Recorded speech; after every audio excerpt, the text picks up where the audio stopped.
And this dude runs up a wall, hops it over the fence, and dips out through the desert. He's like, suck my and I'm like, stuck there with my car. Like, Right. I can't exactly do that.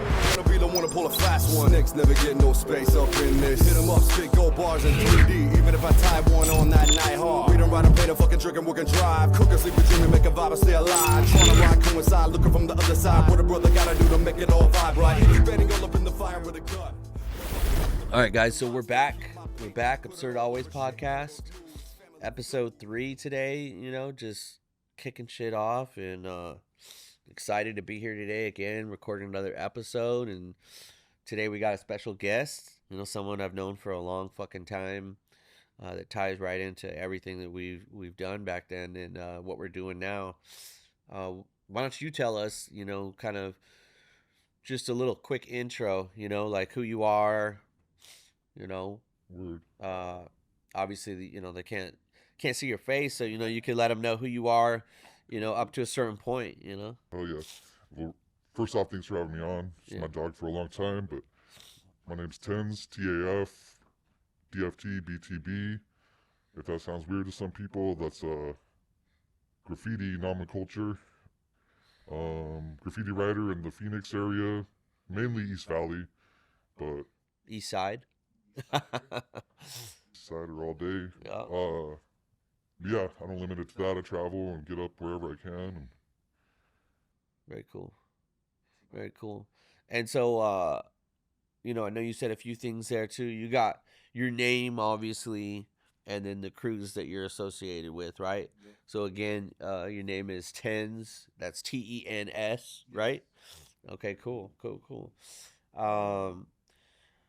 You know, before we get into all the nitty gritty and all the details, you know, we'll hit like some timeline stuff that we'd like to go through, and I'm sure we got plenty of stories to jump in today, which will be cool. You know, the stories are always fun. We'll probably have some funny stories, some crazy stories, and maybe even some sad stories to drop a tear to, you know. yeah. But that's all part of life, right? That fucking absurd always shit. Yeah, man. So, I guess one of the questions I'd like to jump into would be, what,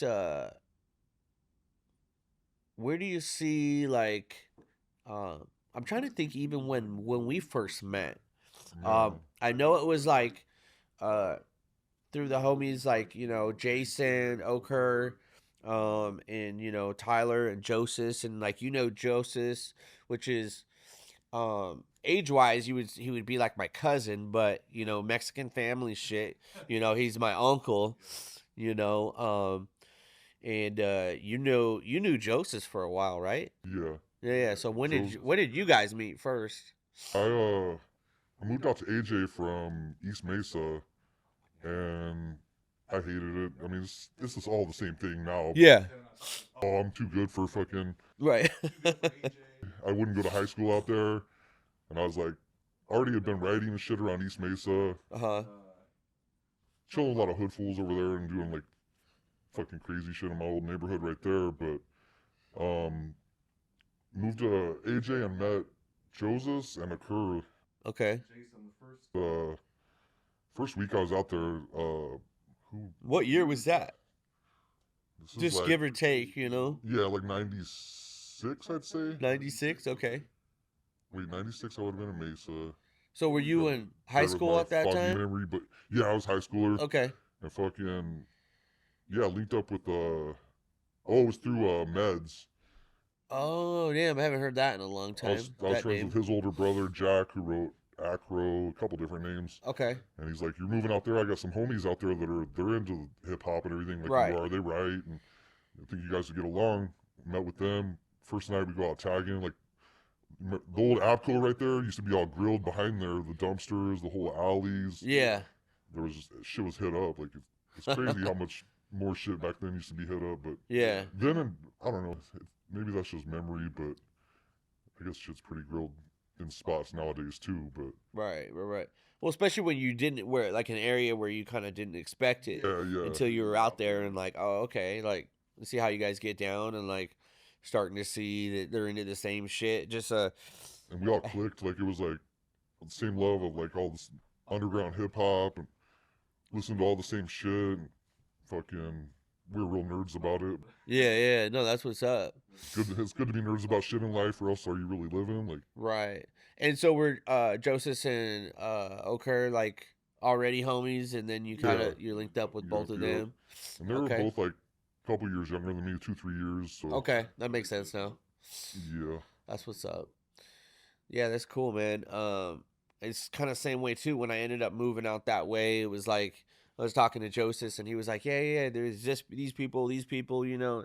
Started kind of got me clicked up with all you guys, and because I was still at that point, I was still going to school with Okur and just like a handful of different dudes, you know.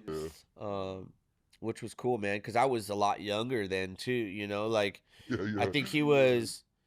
I want to say maybe he was a junior or a senior when I came in as a freshman, you know. So I know he was like, you know, 3 to 4 years older than me, you know, which back then was, you know, I mean, it didn't matter one way or another, but just being the youngster around you guys, you know, coming in and being like, okay, like, because I was into the same shit too, you know, like, give or take, when I moved out there. I was actually a little bit more like you. I was living out in Mesa, you know, doing that whole thing. And when I ended up having to move out there over like a probation violation, and I got in some trouble and had to got expelled and had to go move in with my dad out there on that side of town. I was like the same way, like, what the fuck am I gonna do out here? Like, I think it's all like shit you hear about it is all hillbillies and fucking So I was like, trailers. I was a little essay back then, and I was thinking like, you know, what the fuck am I gonna do out here? You know, like I'm already running with these guys and doing this shit, you know. But you know, pretty quickly, I think that's really when I started to fall more into the graffiti side of things and really started to like, okay, like, I can get down with this stuff, you know, more like getting more deep into it versus just out there doing some like tag banging shit, you know, which was dope, you know, to really jump into that with you guys. A lot of inspiration, a lot of like direction, which was dope because you guys were obviously serious about that, kind of opening my eyes up to that, and I was just like, hell yeah, excited about that. You had the hand styles, and we just tried to like filter it into more now do fill-ins, now do bubble. Yeah. Hell yeah, with like the black books and just all that shit, man. Those were some good ass times. And we'll have some good stories about that here coming up. Moving on, jumping back into what we were talking about. Why don't we you can kind of like timeline it a little bit from what we were talking about, and just kind of hit a little any key points or anything that pops up to you, like any kind of stories with Okur at that time, you know, up to, you know, I say you kind of move it up to like 2004, 2005, and then I'll hit you with some other different questions, and then we can jump back into the timeline. A little bit. Yeah. Yeah. Okay. Yeah. Let's see. The foggy brain from years of abuse. But, right. I know, dude, to be honest with you. That's why the timeline helped me here a little bit, but yeah, to be honest with you, like once the idea came up and we started doing podcasts, or, you know, we just started up. Obviously, this is episode 3, but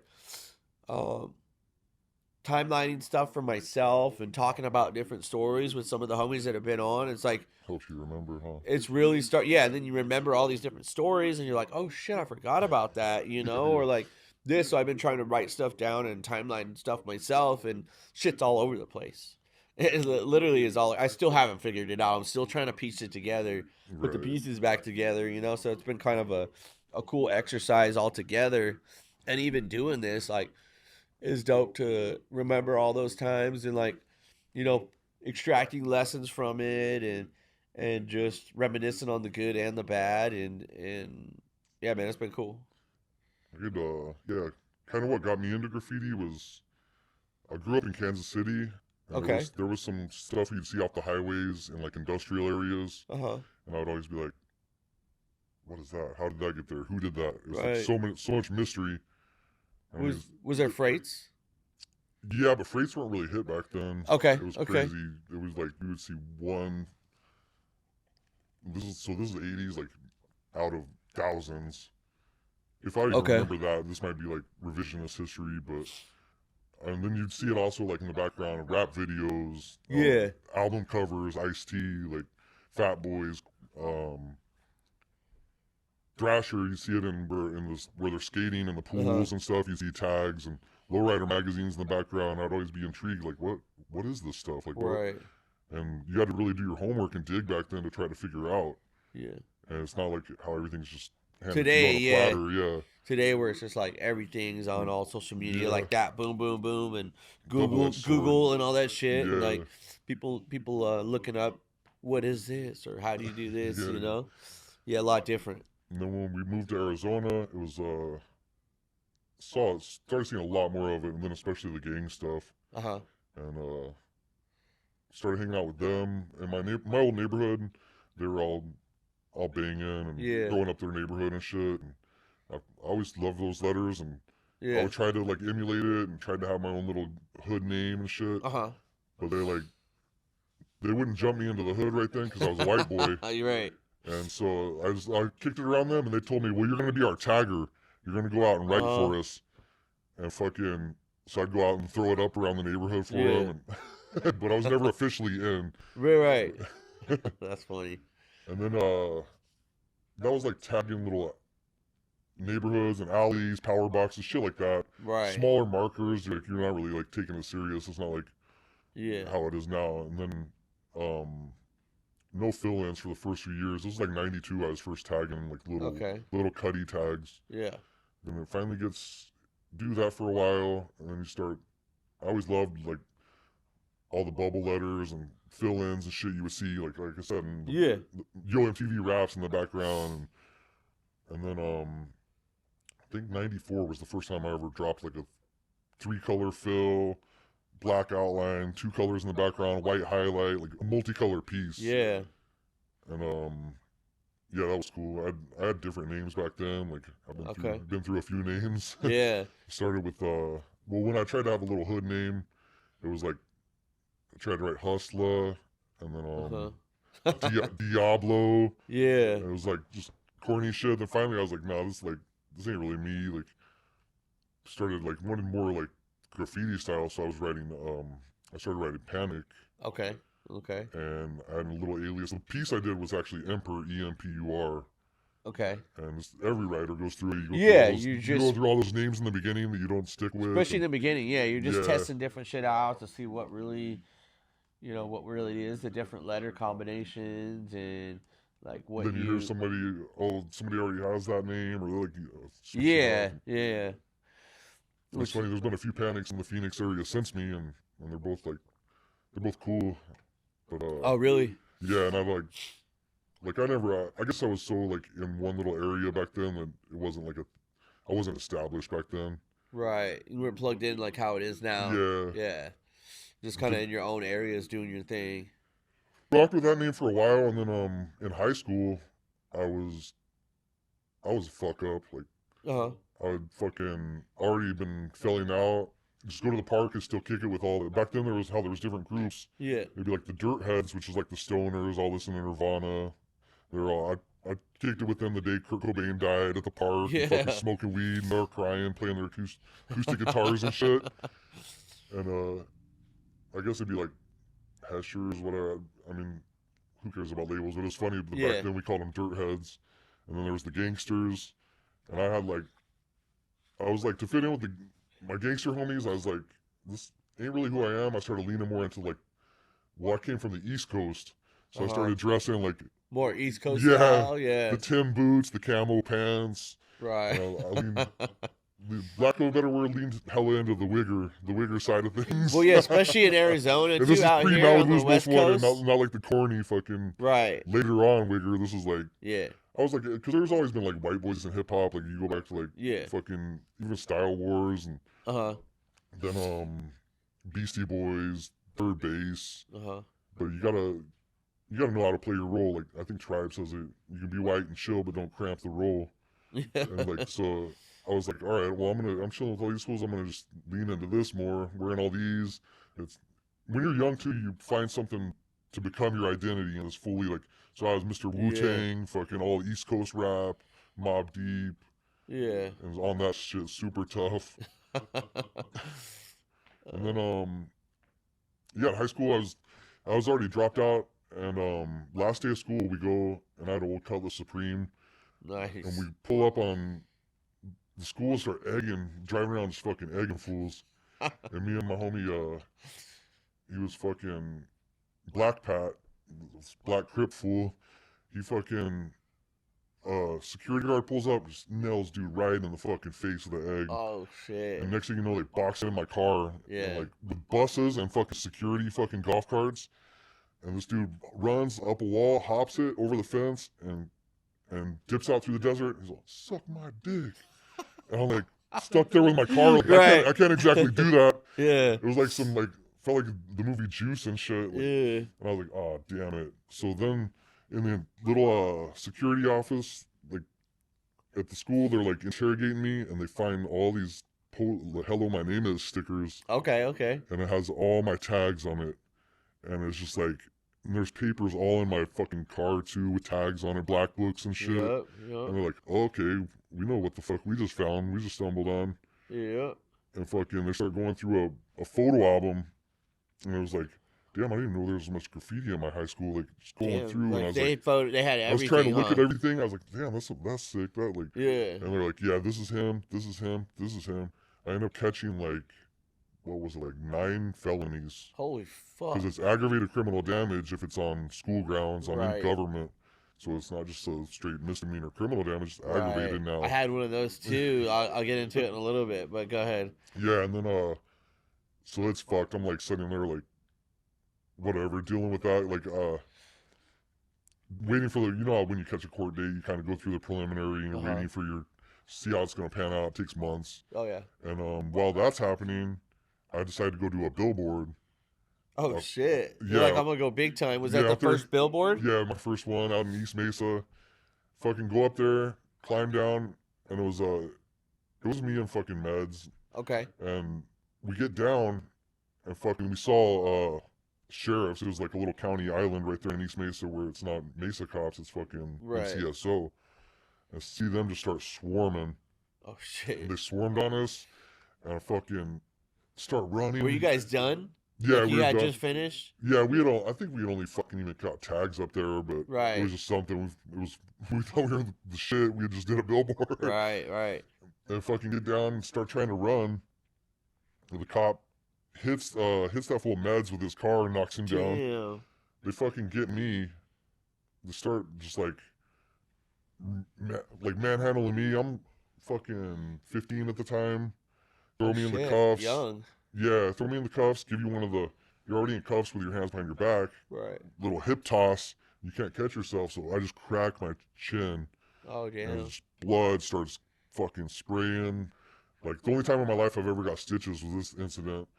And then road rash all on my face because there's like 3-4 dudes kneeing me, getting some Yeah. extra blows on me. I made them Just fucking fucking I you made them up. break a sweat, so they're gonna fucking get theirs a little bit. Yeah.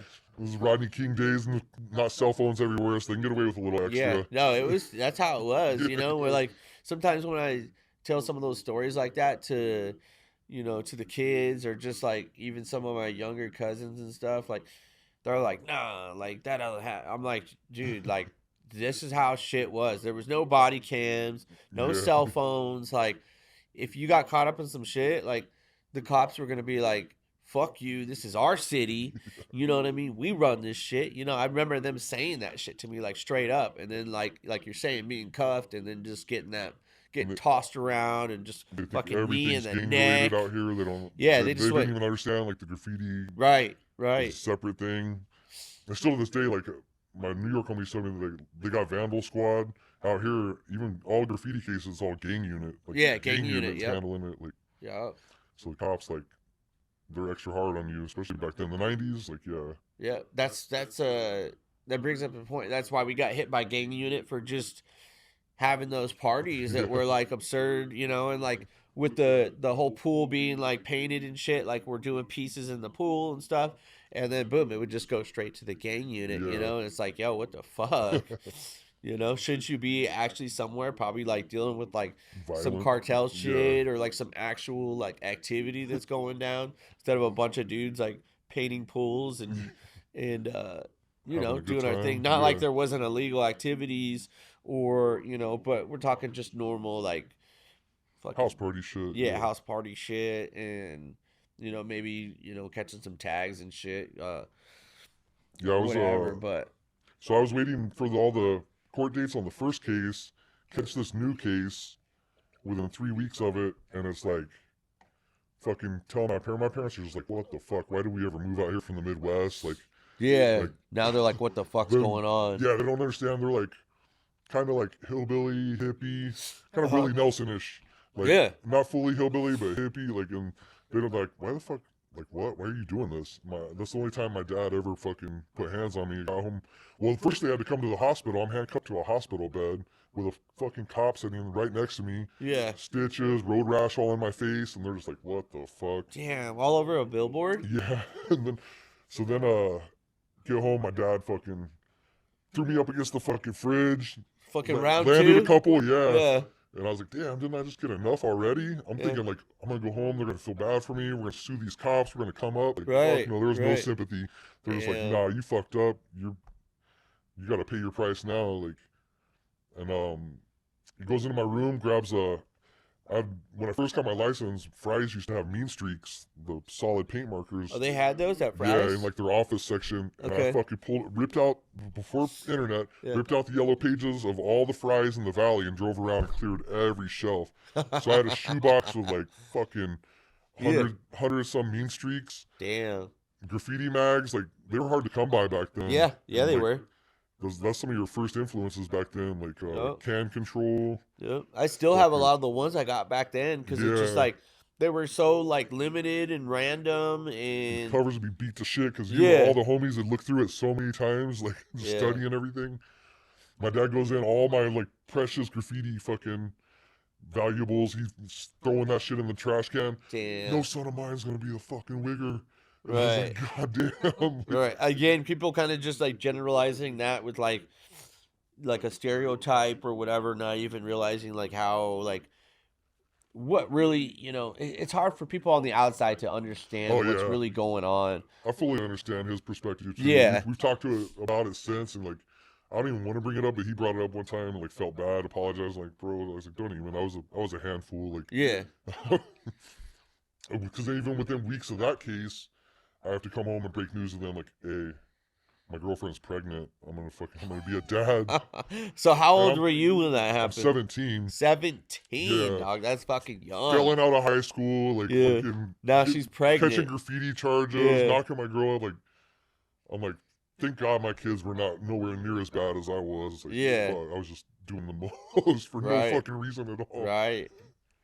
Wild. I mean, I was in the same way. That's why I even ended up out that way and ended up meeting you guys, you know, just from being involved in all kinds of shit. And same thing happened to me where I caught a few tags in the bathroom at high school. Or not even high school. This was junior high shit. In my junior high was 7th, 8th, and 9th. Right. Out in Mesa, and ended up catching a few tags, and they had photos of them. But that same day, some other kids had went in the bathroom, maybe like right after me or before me, and like trashed it, like ripped the stall doors off, like just like fucked everything up that they could, right? Yeah. Trashed the place.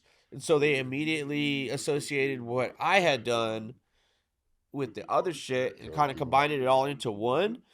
And that's why it got escalated. And I think I got searched or something too, and had some notebooks or some papers in my bag that had some tags on it and shit, Yeah, you so know? it's parallel. right And there. We it's both just have the like, same- boom, dude, I got hit with it all. And I think they were more focused. They just ruled it all as this is all vandalism, so you did it all, yeah. and that was their proof. And yeah, I got hit with that pretty hard, and I was like, this is so fucked because obviously, I'm telling my parents, like, I'll admit I did, even them to the school, I'll admit I did the tag, Right. but I didn't fucking do all this other shit, Yeah. like straight up. And they're just like, yeah, that's what everybody says, this and that. And so there was no, like, I even told my parents that. And I think my parents kind of eventually ended up believing me. But that didn't matter to the courts. The courts were fucking stuck me with all kinds of shit, probation and all Yeah, these so classes and fines and JIPS, juvenile intense probation. So I was on house arrest and Yup. like 500, I think, hours of community service. Luckily, I had a teacher at EVIT. Fucking Cooked it up. She would lie and just like you had to you couldn't just do it all at once. So it'd be like 3 hours here, Yeah. 4 hours here. I didn't do 500 hours is a lot. Yeah, I didn't do a single fucking hour of that community service and got away with it. Damn, dude, that's awesome because they stuck me on that fucking, I think it was like during the summertime too. They stuck me on that like 40-hour per week where you have to go with the city and like put on the vest and shit and like clean up, like do fucking like clean up trash and fucking mow down weeds and shit and like all this like damn had us out there like a fucking chain gang shit. Free labor. And that sucked. I remember that. I was like, man, this is bullshit. Yeah, so that pretty much led to a long pause in my graffiti career right there. Like, so you kind of took a break at that point? Yeah, becoming a dad, getting burnt with my first name and all those cases. And I was like, yeah, I should probably fucking grow up a little bit. What were you writing then? Panic. Okay, Panic, that they caught me with. Damn. And there were some little crews back then, fucking, I'm trying to think, this is pre-CFK even. Yeah, why don't you talk about some of that? Like UFOWK, which was our first crew, and such a corny name, but Unidentified Flawless Outlaw Writing Crew, like right. way too wordy. Way too wordy. But you know what's cool about that? Words in there, like, is I like the UFO part, like the alien shit, dude, because I love that. I'm into all that shit, so I like that. That's cool. But so then that turned into who were the original members of CFK? CFK was like me, Occur, okay, Pry, Joseph. Yeah. I even have some old photos and some shit in a book with Pry. Meds, Medic. He was probably writing Sesk back then. Okay. It gets hazy with everybody's name changes. Yeah, there was name changes because I know Joseph's name changed a handful of times. More than anybody. I was gonna say that was a lot of name changes. King of name changes right there.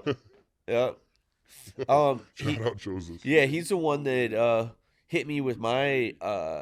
I went through a few different names and different shit, and then he hit me with hit me with that pester. Yeah. A pester Loke. And I just rolled with it, and I was like, okay, this is cool, because it's a little different when someone gives you a name versus just coming up up on your own, so I was just like, yeah, let's do this, it's just, and it stuck, it's just stuck, and yeah, it's a good time. I think that would be like 90. Well, my daughter was born 98, so yeah, it's right around then when I would still catch a little tag here and there, but it was like nowhere near like a big part of my life. Right. I was still like copping graffiti magazines. That's when I was getting more into the DJing side of this shit too. Okay, yeah, I remember that. Slowly bought turntables, get one and a shitty mixer, and then a shitty second turntable, and then upgrade the mixer, and then upgrade finally I had the whole setup. Right. And just buying vinyl, go out.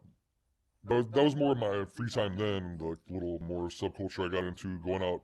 Back then, you could go to thrift stores and just come up on so much clean copies of records. Like before the vinyl explosion, shit blew up, and internet and eBay and all this other shit. Right. I'd go to estate sales and buy fucking dead people's records, and go to thrift stores, fucking Bookman's, little bookstores, antique stores. Built a pretty big ass collection and started DJing out, doing house parties and. Right. I remember that. Yeah, I remember doing some plenty of nights over at your house over there off of, what street was that? Right there. And AJ? Yeah. Yeah, we don't have to say it exactly, but Yeah. I don't want to say the street name. Good point. But wasn't too far from my pop's spot. Yeah, we were close. Yeah, so I remember plenty of times being over there and having the DJ set up and even dudes freestyling and shit. Oh yeah, Just tons of. all the homies. Was Remember into fucking. some element of hip hop. Danny was breaking. Like Yeah, that's right. I forget about that. Remember Mater? yeah, Mater. That fool's crazy. Mater, Remember? Sore. Yeah. How do you know him? Fuck, how did I meet them? Through Alex. Okay. Through fucking Poncho. They moved out here from Minneapolis, and they schooled me on a lot. They showed me Life Sucks Die, Right. Graffiti magazines, Atmosphere, like all that, like Minneapolis hip hop shit. Okay. that Which was I dope. wasn't Yeah. really aware of. Yeah. I think they were with me when I first bought like MF Doom on vinyl at Eastside Okay. Records, and like they kind of pointed me that direction, like, yeah, you should cop this. Uh-huh. Like they knew what's up. Like they also helped me on the graffiti thing too with letter structure. I would like try to be super wild, Uh-huh. like there's this shit with letter structure. If you start getting too wild, your shit looks like noodles or it doesn't look solid. Like if someone, like I like Gina explains it, like if you put a brick on top of your letters, is it going to be able to hold that brick up, or is it going to just smush under the weight?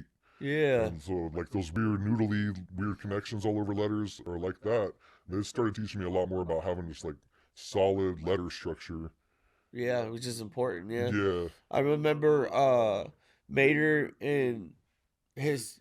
Didn't he have a crazy ass brother too? Yeah. Sore Dennis. Okay, yeah, and wherever they were staying, didn't they have a crazy ass fucking dog over there? Yeah. Yeah, fucking trying to bite everyone. Yeah, tried to bite me a few times. Yeah, dude, I remember that shit. But I was looking through my books not too long ago, and I came across like a few pages that Mater had hit up, and it was just like way before, like you said, like they brought that knowledge, but it was almost like way before the time, like ahead of the times with like his letter, like it was like a piece he did, and it was like he wrote like Gucci infested, like this crazy shit, and like the letters and like the colors and everything was just like dope as fuck, but like wild. Make the letters look like characters. Yeah, it had like a Then he's fucking doing, these like, crazy grills. Futon print in the background and Yeah. shit. Like, Yeah, I was like, damn, dude. And that fool was rapping too, how he was Yeah. making music. yeah, those fools, when we'd go to house parties in AJ, like fools did not know how to take those guys. No, there was like, It was always awkward vibes. I remember like AJ fools wanted to beat those fools up Yeah. a lot. yeah, and he'd be saying some crazy shit Yeah, too. off So the wall like shit, just like off the wall. making girls uncomfortable. Like, bro, you're scaring the hoes. Those dudes were funny, man. I wish I had some of his music. Yeah, You know, like me do too. you have any of I that, don't. dude? That's like so like rare. Like I wish. All those old tapes I used to record when we was getting faded, Uh-huh. throwing on instrumentals and people freestyling in my crib. I wish I had all that shit. Didn't you have like a song or something about dolphins or something? Like Probably. yeah, it's crazy shit. He was like real like Dr. Octagon, like Yeah. Cool Keith influence. So. Right. Yeah, crazy, man. That's fucking wild. So you said your daughter was born, Yeah. and then you were more into the DJ and stuff at that point. When did Yeah. you start to get back into, the graffiti shit again? She was getting a little older. Uh-huh. I started going to the Blunt Club, hanging out with people, meeting more writers, more dope writers. Right. Fucking my homie Kepto, I go way back with. He was CFK in the CFK days. Fucking shout out Kepto. He fucking starts taking me around to Phoenix to TAF parties. Okay. He was TAF at that point, and fucking introduced me to all them, like wild ass fucking house parties, and I'm showing up there as their DJ. Oh, okay. Start kicking it around all them, like, and I was like not even trying to put it out there that I wrote that much. Like, I Uh-huh. think I wrote on like a dry erase board on somebody's fridge, and like a couple next week at the Blunt Club, Shrek fucking comes up to me. Yeah. He's like, yo, you got good tags and fucking throw ups. Like, you should get down more. Like, what's up? Like, Yeah. and he just saw the dry erase board on like some after fucking party after the Blunt Club and shit. That's what's up, dude. And Shrek was a monster, dude. Yeah. Like he fucking, dude. He's still a monster with what he's becoming in the tattoo game. Definitely, he brings it, But I just remember like his pieces and throw Oh, yeah. ups and just like shit just killed it. Like, Yeah, especially him Venus, and all Genius. them. Like, They were on a tear too. They would do illegal shit, all those illegal like yeah, illegal pieces, full colors, like in spots. yeah, Those would only do throw ups or something. Like right. Just bringing it. yeah, Yeah, fucking very talented. Like, yeah. All those dudes, I was so stoked. Like I looked up to all those TAF dudes, and uh-huh. I was like, I was fan before all that. Like Yeah, seeing Shrek, G-Ness, Dex, fucking pubic bugs with the fucking craziest hairstyles. yeah. Like Bugs for sure. Rank, fucking Was Bugs in HBM? yeah, Okay. HBM. Yeah. So I remember HBM Bugs, and Bugs was getting up a lot. Yep. I remember those days too, dude. And it had dope hand style. Yeah, those dudes, like, I got a driving job, so I started being able to see what was happening on all the different sides of Phoenix Right. instead of just, like, the only little East Yeah. Valley. And I'd be like, damn, these motherfuckers are up way up here off of Bell, and they're also, like, on Power, like Right. just all the fuck All around. over. Yeah. And I was like, that was even before I, like, started going around to the house parties and shit. So I was fan before first thing, because I've always been, like, a student of the game and studying different styles, and if dope shit's dope shit. I don't feel like if I give people their props, it's not no dick riding shit. Like Yeah. I still do for it to sure. this day. Like For sure, man. I was about that too. I remember like when I started going to those parties and hitting up different shows and when they had like the NG shows and shit, yeah. and just meeting a lot of these dudes and having them hit up the Black Book or whatever, or throw some tags down and stuff. And same, dude, just like a fan of like them like putting in that work, and it's like, yeah, these guys are. NG shows were huge. Yeah. Yeah. Shout out the NG homies For sure. Equus, Vice, all them. R.I.P. Caper. Yeah, dude, those are some legends right there. Those guys were putting it down back in the day. Vice are fucking badass pieces. Yeah. Yeah. So influential. Like it's hard to find somebody pieces in Arizona that doesn't have like some Vice influence in their shit. Like, yeah. I agree. Who was it that big name from NG that passed away, right? Caper, yeah. Caper, that was a big name. Yeah, he's a king, like shit. Yeah. When I was first like getting into like taking flicks of trains with the disposable cameras and shit, and you gotta go 1 hour photo or go drop off the film and wait to get people don't even get it, dude. We were having digital cameras and shit like that. It was like disposable cameras. You don't know if you got it focused right, center. Right. Like I got like so many like off center blurry fucking. Just trying to build up your own collection of like fucking graph photos. And anytime stuff. I'd go to the train yard, there'd be fucking capers, like multiple.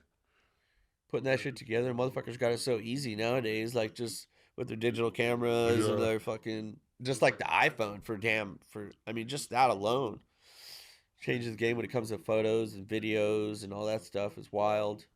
I remember just like having a bunch of VHS tapes for like Videograph. Oh yeah. And just all those videos, those were like fucking would get me going, motivational, get all hyped up. Like you literally get done with the video, like, all right, we got to get to work. The old Cope 2 video, you see me hype like that. Yeah. Who knows the real story of whatever he is nowadays? Like people say he's What's up with that? There's like rumors that he's a snitch or this and that. Like I don't know. It's a lot of hearsay. Some New York politics shit. Like I'll let my New York homies speak on that more than. Right. But I can't front that fucking his VHS, that King's Destroy one used to get me so hyped. Yeah. Just fucking throw that shit on and just go out fucking paint all night. Yep. I know. I remember a lot of the Videograph ones when they're hitting billboards and doing the bombing scenes and stuff. Like that shit was just, especially with the music that they would put on there. Oh, yeah. It was just like the war ones were good for that. Yeah. When the war videos and then 5 a.m. when those. Yeah. Shout out fucking Ethan. The dude, he fucking put good music on those and these sick cuts. Yeah, some dope shit and then some crazy shit mixed in. Fights and all kinds of crazy shit. Hell yeah, man. That was some good stuff. So, jumping back a little bit to the CFK. I know you mentioned you mentioned some names. Was that everybody that was in that crew at that time? It's hard to remember. I'm pretty sure you were in it, right? Yeah. I mean, I was around with you guys, you know what I mean? But Yeah, I mean, I was writing. You guys were around. It was one of those things too, where It was like, kind of small, but then yeah, there was like a bunch of other crews I remember back then that hated us. Like, really, yeah, these fools remember like all the shit that used to happen. Like these fools would go get in brawls at fucking AJ High and shit, like with like the jocks and shit. Like when they were like beefing with fucking Joseph and Kerr and all the fucking CFK dudes. Like they really. didn't really like the like I don't know. They just didn't like you, like. It was out of place out there. Like Right. I remember my ride, my Cutlass got the back window smashed out once out What there the fuck? because I had a Wu-Tang sticker, a big ass Wu logo, Yeah. and they're just like, "The fuck is this shit?" Like, Right. They weren't feeling it. yeah. Then Later on, like within a couple years, all those fools became like big ass Wu-Tang fans. exactly. Like, they all switched it up. Exactly. They didn't understand it, so they're hating on it, Yeah. and then now they're fucking all about it. It's like kind of that shit happens all the time. Yeah. All the time. Yeah, so CFK, in your opinion, like just kind of like died out on its own, and then like people just kind of moved on to other crews and Yeah. different things. Yeah, I was after that point. I was like, when I was like just raising my daughter and only doing little shit, Uh-huh. I was like telling myself, I'm just gonna be a solo writer forever. Like I don't care. Like Yeah. just do my name. Like I don't need any crew affiliation. Uh-huh. And fucking, even though I was like liked fucking TAF shit when I was seeing it Uh-huh. and going to the parties, like I never like asked or wanted. Like You it were wasn't still on like, that it wasn't solo my shit. mission. Yeah, I was Yeah. like trying to be a solo dude. So it was cool as fuck when they approached me and like I Yeah. didn't even think about it because they wanted one of the like the one stipulation was I had to change my throw up. My old throw up, the T kind of looked like a P. So they're like pens. They're like, nah, like you're gonna have to change your throw up if you Like, want to be true. yeah, And I that's was like hard head. I was like, nah, fuck that. I'm never gonna change my shit. Like, yeah. I've been rocking with this shit for fucking years. And then like within like 2-3 weeks, like, all right, I'm gonna change my shit. Right. I want to be a part of this squad. Yeah, They're dope yeah. as fuck. Like At that point too, I mean, they're running the fucking city. big dogs, like, from yeah. fucking LA to Arizona, yeah. Because there at that time there was members right out in Yeah. California. Yeah, yeah. And then you even had fucking Dex from Brooklyn out here. Okay. That was my trajectory. Well, sorry, yeah, so I did fuck up that time a little bit, but I got an MD with Kepto, which was like a freight crew, Metal Demons. Okay. And yeah, that was the first one when I was like, I'm gonna be solo, and then like, oh fuck, I guess I'm not. Then you got an MD. Got an MD, and then and these are all like brother crews. They're all clicked up, especially back then. A lot of the members are still in some of these like. different. So then I meet Dex, then I'm in DFT. So those are the first two, and then that's just natural evolution Right. into TAF. So Okay, that's what's up. Yeah, wasn't Shrek in Genus yeah, in they're ICR too? yeah, they're ICR. They were MD too back then. Okay. ICR, what is it? What's the spread on that? Like, Inner City Rebels. It's old school LA, like hard, like. okay, because I was gonna say like I'm pretty sure that was I like. don't want to misspeak, but I'm feeling like early to mid '80s. Uh-huh. Yeah. Okay. That's what's up. And I think there were two crews. There was an IC and a CR, and then they just Oh, okay. clicked it. Okay. Wild. Fucking lot of shit that people just like have no idea about, or Yeah, just I'm kind like, of is like. this too inside baseball? But Yeah. I don't know. When I listen to podcasts, I like fucking nerd, like hearing shit that I'm not Yeah. 100% up on. Then you kind of learn and shit. Exactly. And people probably don't even, speaking for myself here, probably, it's shit that I've never really talked about with a lot of Yeah. people, except for like the close homies that are into it. So it's kind of cool just to Yeah, put it out there. I've never like wrote it down, and this is like my first time. Well, I've had plenty of fucking drunken and yayed out nights where I fucking go on these rants and tell these stories over and over, probably too much. to all Right. to all the homies, and like, That's what I was saying to one of the homies when we started this. I was like, we get together and we have these like fucking dope ass conversations and Yeah. talk about all these memories and just hit all this shit up, and it may just be a few of us there and we're like fucking all hyped on the conversation and shit, and like, damn, that was sick, thinking about everything, and then that's it, so it floats off into the yeah, ether. it floats off into the universe somewhere. And so I'm like, this will be cool because we'll be able to document it and like have it on a podcast and kind of share that conversation with everybody, and just interesting shit. all part of our stories and how they intertwine. I was like, man, it's just gonna be cool. Word, yeah, It's just gonna be tight. cool. Because there's a lot of guys that I plan on having on here, and probably even more that through certain guests that we'll end up having, especially once they see it too, it'll be like, hey, I was talking to this dude, like he's down, and Yeah, it'll be cool because I know I want to get uh he's already on the list, Shrek, yeah. Genus.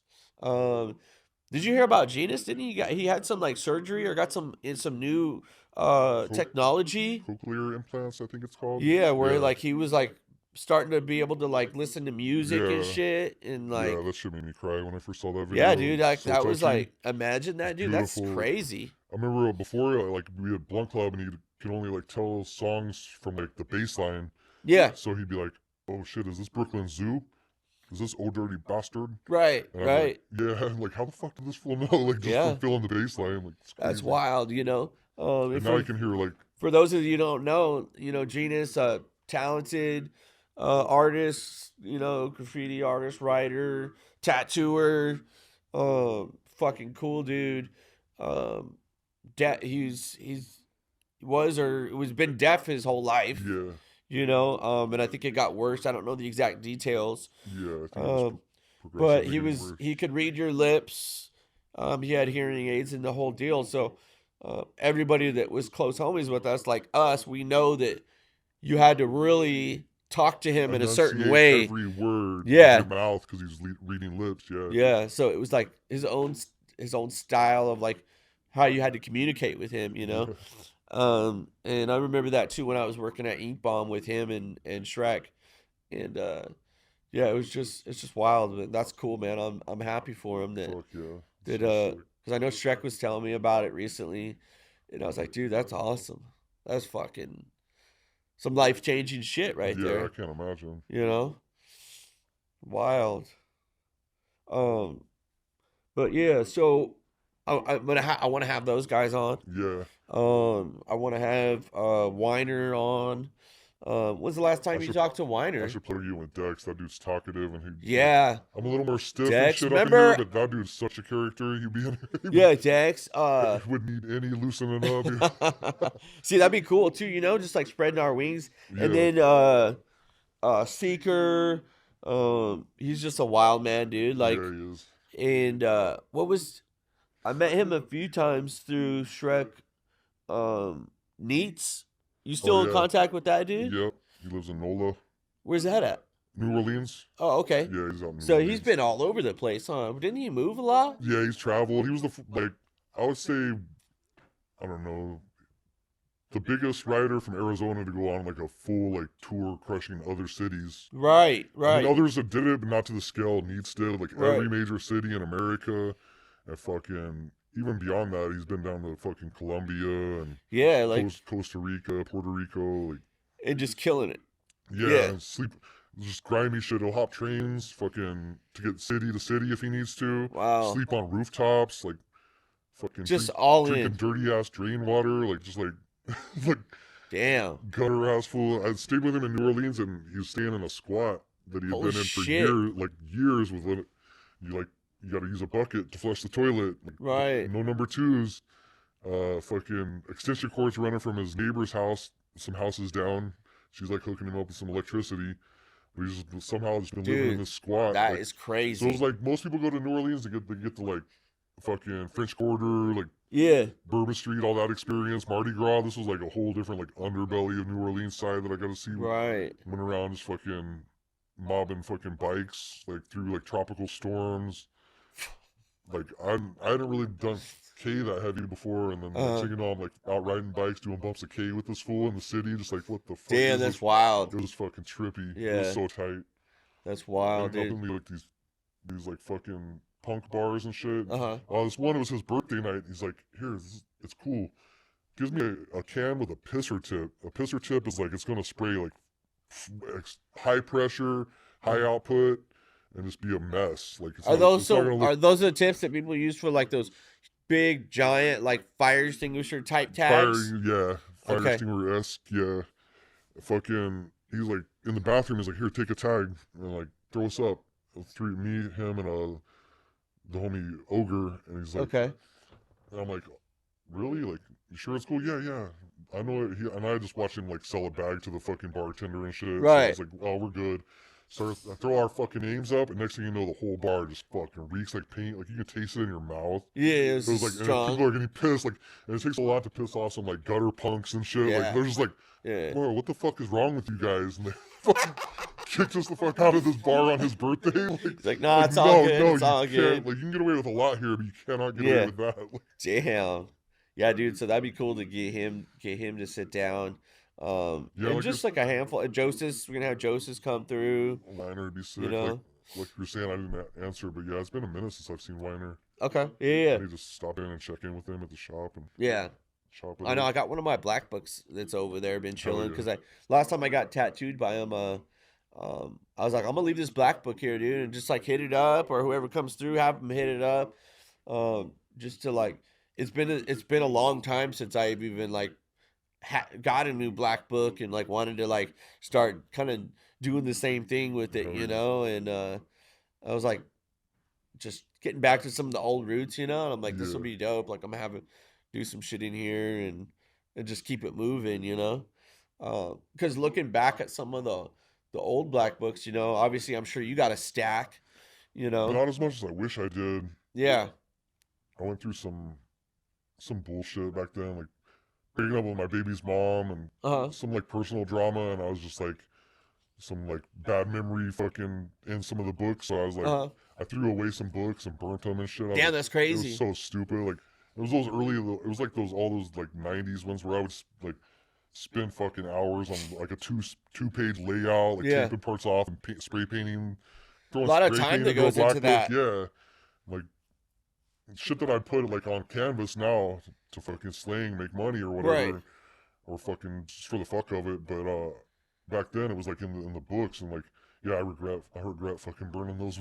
Yeah, for sure, dude. I got some really old ones and Oh, you sent me some pictures. That's right. yeah, I was sending some It's always cool photos. to see those. I'm like, fuck yeah. Yeah, Little- 'cause little obviously- time capsules. Like Yeah, like straight up, like, because I think you're pretty much in every book that I have, but some of the older ones, you know, it's just different. You know, you can see the Yeah. progression too, and obviously like the different crews yeah, you're getting involved with and whatnot. And just same for myself, like I could see the progression and just like barely kind of like understanding some shit and like getting better at pieces and like fucking figuring that whole game it out, probably you know. even helped you with layout. 'Cause I remember when you would Yeah. when you were making zines and shit for a minute. Uh-huh. So those black books kind of help you with layout, like for Yeah. translated over to making zines. And Yeah, no, that was cool too. You know, just always trying different shit. yeah, You know, I think I was always into just like, all right, I'm gonna try to make some of these. I'm gonna try to do this. I'm gonna try to fucking start making a bunch of crazy stickers or fucking start trying to like do more collage shit in Yeah. some of the black books. yeah, that's smart. I still try to do that nowadays, where it's just like don't be one dimensional. Try to Uh-huh.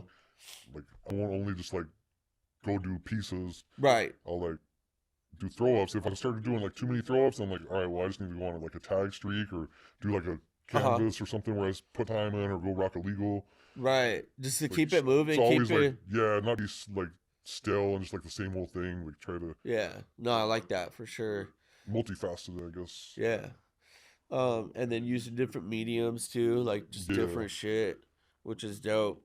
Like I got into the sticker game for a while and the wheat pasting, dude. Yeah, I got you guys into were the early. You were early on the wheat paste game. Out yeah, here. for reals, you know, like really, that's a fact, you know, because I know a lot of people got into it, and some of them were just a lot more. I don't even know what the word for it is, but they just sucked. Yeah. It's like a lot of whack shit, and it was just like maybe that's all they did was that, you know, where Yeah. it was like a part of what we did, and then a lot of it too was for like branding shit for like our like underground like kind of what we were into, and that's kind of basically when we started doing absurd shit, you know. We hit it with the wheat paste game, and like motherfuckers didn't get it, like what the fuck, you know, being able to do like these big ass fucking wheat paste posters, and like they can't get them off and they don't even know what it is, and popping up fucking all over the place.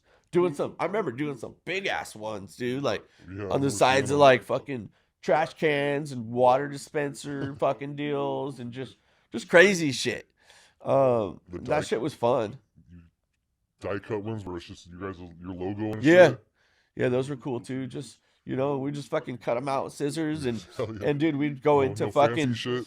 I really learned how to use that large printer at Kinko's, Oh, and this yeah. is when like Kinko's was just different then. Like I would go in there and fucking just start printing shit off, dude. Printing shit off. And More self-serve. just yeah, all self-serve, and then like I would pay for like one and walk out with Yeah, like yeah. 20.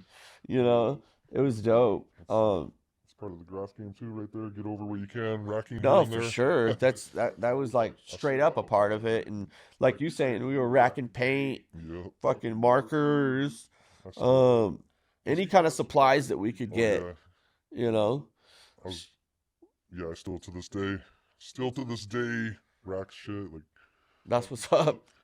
no mom and pops, no homies. Just like Right. the corporate businesses, yeah, they're gonna get it. Yeah, I'm gonna yeah, take a little extra off the top here and there. Like, yeah. They fuck us over at every turn, so why not? Exactly, exactly. That's on some corporate shit right there for sure. I remember one time I was with Joseph. This is when I was like youngster, just getting. I don't even think I had moved out there yet. I was just over like we were doing some family shit or something, and it was. I stayed the night over there, and fucking we woke up at like 1 in the morning. He's like, "Let's go," and we fucking took a walk. I don't know where we went or whatever. I wasn't familiar with the area, but then he's like, "No, it's all good. Like, don't even trip." I don't think he didn't want me to freak out, so I don't think he like told me all the details. We just gotta go pick up some paint, and we rolled up to this spot and fucking went in there and opened like a fucking garage, like a side garage or something, and fucking had these bags, like these duffel bags, and we just filled them up with paint. Got all kinds of fucking paint and dip. Yeah, I remember that shit. Oh, I got a good one. I was DJing a house party in Mesa once, and the guys were supposed to pay me, and like they were being assholes. Like they were like bitching about the music, and I was like, back then I would play like fucking super underground shit, play whatever I want. It was Right, like right. my attitude. I was like on super fucking hip hop guy. Like Uh-huh. you want to hear that mainstream shit? Go sit in your car and listen to that bullshit on the radio. Like, Right. You want me here? I'm gonna play the real shit. yeah. Like probably not the best way to rock a party, but I was hard headed back Yeah. then and just like whatever. Like, and they were like mad about it. And I'm like, fucking. At least you're Party's upfront clearing about out, it. playing like some weird shapeshifter songs and Yeah, shit. Like, yeah. and then like we're in the backyard and I look in the corner and there was like all these 5 gallons, 1 gallons, and all this paint, and I was like, what the fuck? Yeah. And it was by the side gate, and like go up and start looking at it, and like, oh, these are fucking full.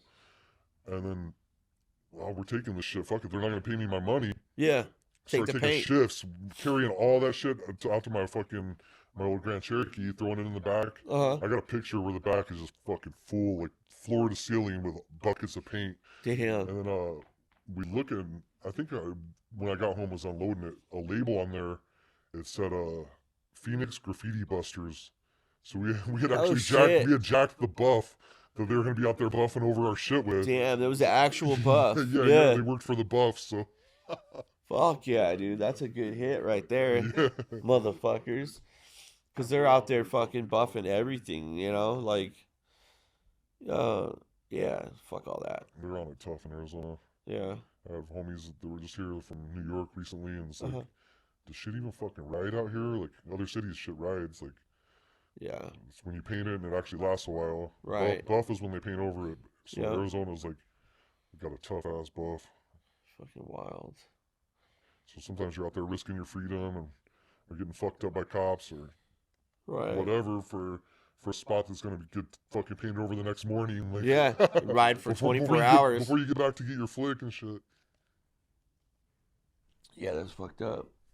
That's fucked up. So, timeline. Looking at some of the questions and stuff we had here. So, we were talking about Well, we got to the case. Up That was to- that case, the 96, 97 case. Was that graffiti case that you picked up? Yeah. Okay. My probation. I remember you even had like some shit in like one of your books where you had all the Oh yeah. paperwork printed out, like with some like a bunch of shit else going on, but like one of the pages was like your Yeah. charges and shit. Just like blacked out my name. Yeah, But it was like that was glossy, so you dope. could kind of Yeah. see it from an angle still under there. But I posted that once, and then some homies were like, "Hey, you might want to take that down because it's got like dates and like case numbers and shit." I was like, "Yeah, I probably should take that down." Right.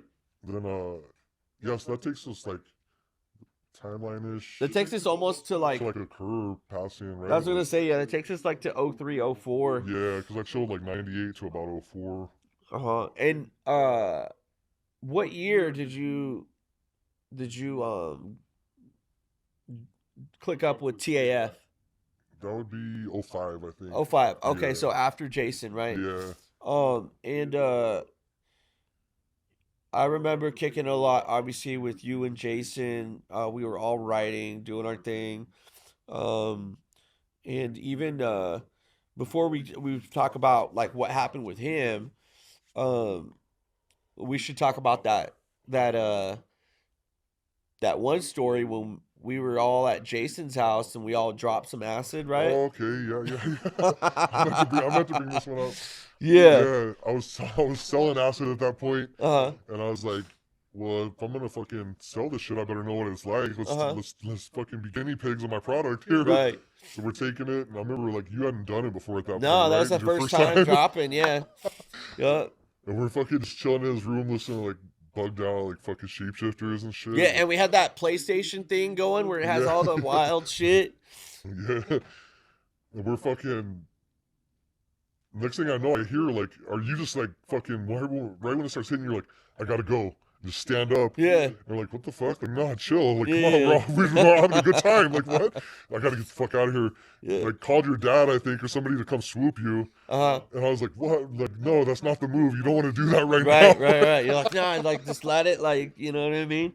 Dude, didn't we go to the store or something before that? That's what I wasn't there. I stayed with the Curse. So, but next thing I know, I hear like, or you told me, I think, you ended up in like the liquor case or the beer case somehow. You were back there, like, damn, dude. you like broke into the beer cooler, like while you're fucking frying balls. Yeah, I'm probably just like fucking just sitting there staring at shit for like 5 fucking minutes or 10 minutes, just like being weird as fuck. I do remember this pretty clear. Was I was using Jason's house phone, right? Obviously, because we didn't have a cell phone. I didn't have a cell phone at that point. Yeah, there was no cell phone. And so I'm trying to get a hold of my pops, you know, and I must have tried to dial his number like 10 times before I got it right. But the first few times I was just getting that like dial-up chick where she's like, please hang up the phone or whatever, you know, that recording. And like, I literally thought that bitch was talking to me, and I'm like, who the fuck is this? You know, I was like tripped out, dude. Fucking tripped out. And I think there was a mirror or something in Jason's room, like on the wall. And I remember like catching a look in that, and all of a sudden my head's like floating. You don't want to look at yourself. Yeah, dude, my head was floating, like fucking just. It was the craziest shit ever. Like, dude, it was a trip. And I remember being so fucking hungry. You were probably what? Like, fuck, because if I was like 17, 18. Yeah. You're probably like fucking 14 or something. Like, I don't even know. 14, 15, like something like that. Yeah. Fucking a youngster. Because I'm, how old are you now? 44. Okay, yeah. I don't know if I should say that. So, you're 44, 50, 48. We don't know, right? I mean, you know, we're just kind of going off a 90s baby. Right. 90s kid, 80s baby. I was born in 86, so I'm about to be. So yeah, shit, you were fucking youngster. Yeah. That's crazy. Yeah, because I'm about to be 39 the next month. Or no, this month. It's February.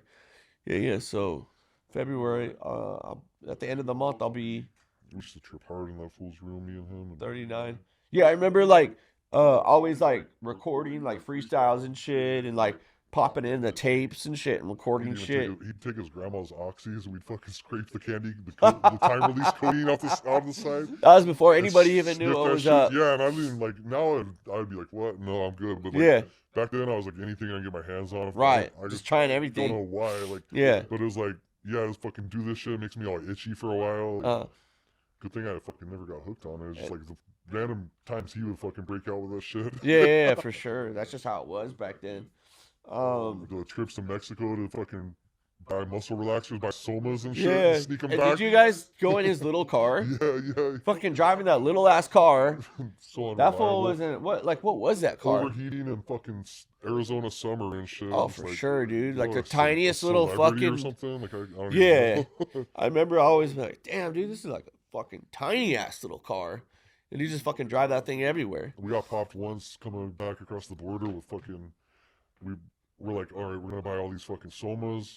We're gonna wear. Because that was a thing back then. Yeah. Come up here and sell them. Yeah, and just do motherfuckers them. were buying them like fucking I'm like, candy. They're cheap as fuck down there. I was like, what? Like, Yeah. they don't really sweat you too hard when you're coming across. Uh-huh. Got away with it a bunch of times. And this one time, like, we're there on a weekday. Like, no other fucking white people are coming back across the border at this Right. like a Tuesday fucking afternoon. Right. And like, we wear whitey tighties under our boxers so that we can cram the pills into the whitey tighties so they won't Right. fall out. And you guys would walk across, right? Yeah, walk across, and then we're right there, walking back, and he kind of shakes when he's handing Oh shit. the border patrol fucking whatever. Looking they are nervous. Right there. Yeah, Yeah. his ID, and they're like, "Oh, okay, step aside, come to the side. Yup. You want to tell me what you got on you? Why are you so nervous?" And, like, start pressing, and like, I hear them talking. They're like, "His ID says Apache Junction. That's the meth capital of the world." Oh, fuck. Oh my god, we're fucked. Damn. Like, put us both in separate rooms, and like, fucking got him to fucking. They pressured him, got him to be like, "Yeah, I have somas on me." Uh-huh. And they came in mine like, "Hey, your buddy already told me he's got fucking pills on him. What do you have?" Fuck, all right. Pull him out. Made us fucking go flush him. They're like, I remember this cop's like, or border patrol, whatever, was like, it's gonna be a lot of relaxed fucking fish in the drains tonight. Like, there was hundreds just pouring them into the fucking toilet.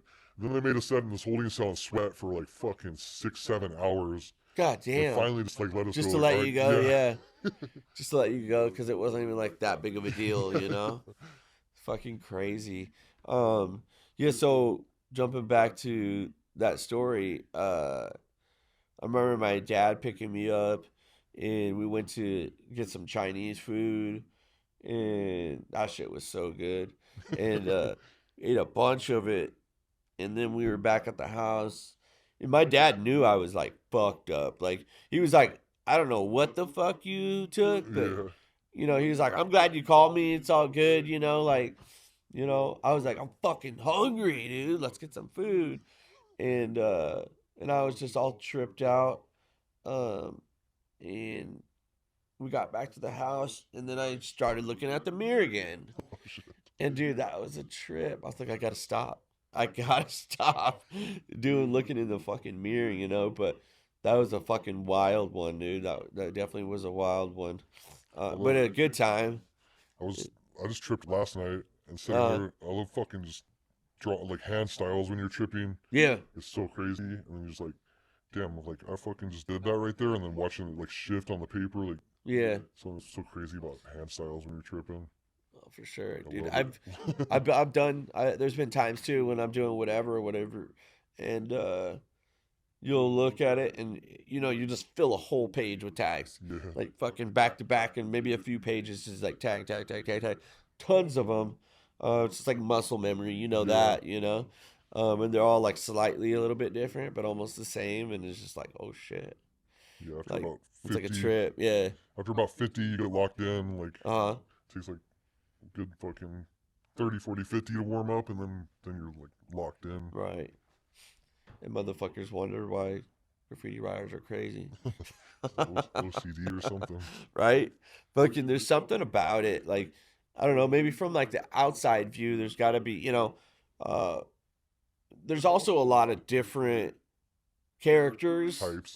Types and shit. Like, some of them that are like, maybe don't really know everything, and they're just like, almost like lone wolfing it, doing their own weird thing. Or people that are actually active and involved in like the community style of shit with crews and stuff. So I could see how maybe people on the outside would just kind of generalize it and just think these fools are all fucking just like, what the fuck? Losers. Like, they don't understand it. Yeah, just a bunch of fucking losers. Like, when there's some fucking really talented Yeah. people that are I've involved had- in that shit.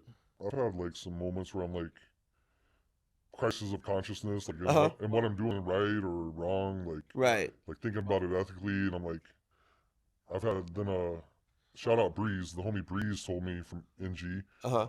He's like, and he's native in touch with fucking Right. the original people right here, Othams. Yeah. Shout out all my fucking Otham homies. He told me you can't vandalize vandalism because once everything has already been built here and desecrated the land, Right. that was the original vandalism. Okay. Yeah. So- like on some real shit. Yeah. So if what we're adding to that, it could be painted over as like you're not really vandalizing something that's already vandalized. Right. And Right. I was like, I've thought similar to that before, but the way he articulated it, I was like, yeah, that's dope. Yep. And it's like some outside the box shit too, where it's like fucking people were painting shit on caves and like definitely. doing like drawings and fucking writing shit and It's a sign of life when you go somewhere and there's Yeah. like, you see graffiti and shit like, oh, okay, there's actually like culture here and something. It's not just like some stale, like stagnant, yeah. And yeah, some weird like some, what's that, like fucking those like 15 Truman Show fucking shit. right, those like everything. 15-minute cities and like the Yeah. crazy like a globalist type shit that Yeah. everything's all perfect and like Yeah. weird and shit. I know that David Cho said some shit about that too, about like did you see that interview when he was talking about Star Wars or whatever, how he was in the movie? Did you know he was in the movie? Nuh-uh. I gotta check this Yeah, out. so they hired him to do like graffiti in those areas to show that there was like a war going on and like a revolution and all this shit, you know, Uh-huh. because he had talked with like the director or something and was like, yeah, everything looks cool and this, but like there's no graffiti. Like, how are you supposed to have like a revolution or anything like an uprising or anything going on without graffiti? Like, Damn. that's always a part of it. Like, that's the Yeah. missing part. And they were Yeah. like, I gotta look damn, into that one. they were like, damn, you're right, you know? So he like learned like their alphabet. They have like their own alphabet. Crazy.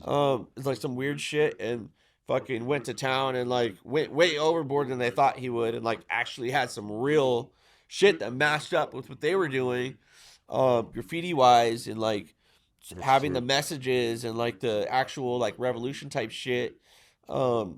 And they were like, all right, like, well, you know, obviously we want to pay you. We hired you to do this, but you did way better than we even thought. Like, we want to hook it up.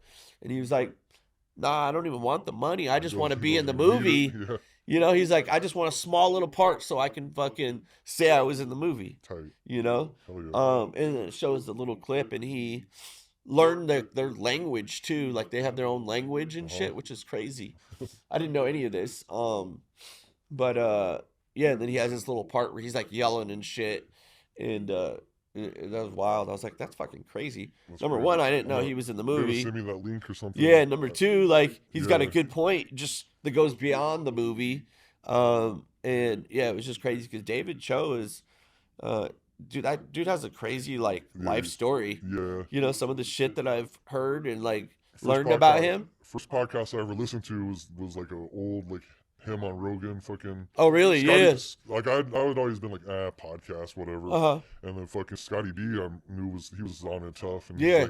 he's like yo, you got to check out this episode right here if you're gonna start with any of them because you know he knows the whole like graffiti aspect of it. Right. He's like- So he's he like, knew "You'll- that would he's get like, your "You'll attention. Fuck with this, that's gonna grab him. Like yeah. Yeah. He had me listen to that one and I was like, yep. Yeah, dude, and So- he's got some crazy stories and shit Yeah. too, especially how he like fucking made all that money from getting that Facebook stock for painting Yeah. their office.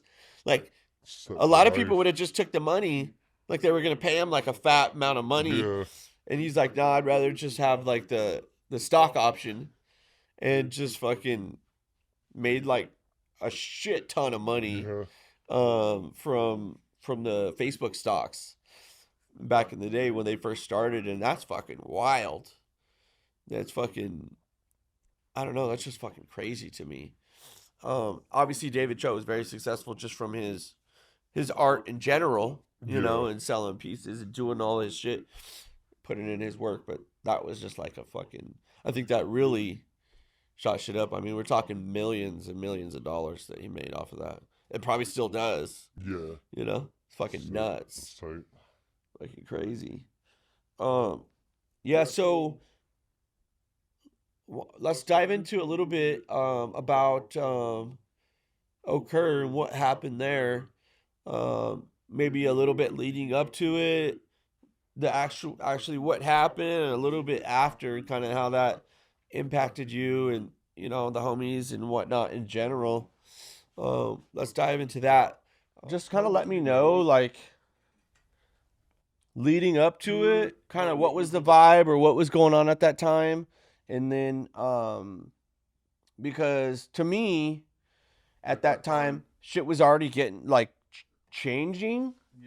I would say like the general concept from that time, that was like shit was already changing, where you know we were rolling with straps and people, like, shit was just like different, because it was like with the shit with the parties, like They're rolling, yeah. Scott's party got shot up and like different things were going down, and They were rolling into house parties and just jacking like the kegs. yeah, like shit was Like, yeah, I watched. I won't say the name, but a female ran up at one of these house parties when they were walking out with the keg. You can't fucking take my keg. uh-huh. Fool just like deck her, fucking just cold Damn. knocked her out right there. Falls like fucking head bounces off the fucking driveway. Like, and I was like, damn, this shit's kind of fucking. This shit is fucked up. Like, Yeah. I'm trying to distance myself more and more from that group, Mm-hmm. and fucking Jason's chilling with them and shit, and going to all these parties like that, just like Right. wilding like at another level. Yeah. and start. So, yeah, the night of that incident, I guess they're at a house party, and next door there's some Pisces having a party and fucking It's over in like East Mesa, right? Yeah. in my old neighborhood where I was, like, well, close to there, but Yeah. my old stomping grounds, and fucking they start popping shit off with the Pisces next door. Him and his in that group, and they're more Chicano Cholo-ish, the group, Uh-huh. and so there's friction there with the Pisces next door. Right. I wasn't There, so I don't know exactly how all it happened. All I know is just that my friend's dead now. But like, yeah, Right. somebody pulled a strap, and then the Pisces like weren't playing around. They pull out like fucking lots of straps Right. and just start fucking shooting. He's almost got into his ride. He had the car door open, and I guess he was just slumped right there with his car door open. So he never actually like turned the car on and was trying to drive away. He was like trying to leave, get in his whip and fucking Yeah, get out of there, right? And from what I understand is like everything escalated at that point. yeah, and like he didn't even have a strap on him. He wasn't shooting at nobody, but Okay. but nobody ever's been charged because they say like self-defense or whatever, because people he was with pulled guns and started, and so it's hard to tell who. But it was never even dialed down. Like there wasn't even a person that got off on self-defense. Never like, oh yeah, they never even like put that much effort into investigating or like trying to figure out what really happened, you know? Which is wild, because like I mean, it probably happens more than we think, but at the same time too, it just shows like if it was someone different, or someone that was like influential or important to the right people, that's not how things would have went down. Yeah. There would have been a lot more investigation. They would be wanting names, than they would be putting some resources into it to figure out like who killed this guy. Yeah. And for nothing to ever come from it and just kind of be like, well, we don't know what happened, like, sorry. It was like a trip and an eye opener too. Like, what the fuck, and to your point as well, it's a major reason why I really got away too from just going to random house parties and like being like, the risk is too high. Like, I'd rather just party with like having a smaller group and the door's not open to random motherfuckers to just walk in. We still did a lot of parties and still did things, but we always tried to like have some sort of like, I mean, we had metal detectors, like we're like where we did have like an event, because we were still doing event type shit, Yeah. but we did things or had security to try to avoid, like, because that shit was like real. Like, it was like, yo, this is not just like a random thought. Like, we're paranoid. Like, the shit's happened. It happened very close to home to one of our really good friends. Yeah, I still remember Joseph's calling me in the morning and telling me the news, and he's the one that broke it to me, and he's like, fucking, yeah, Jason's gone, man. He got killed last night.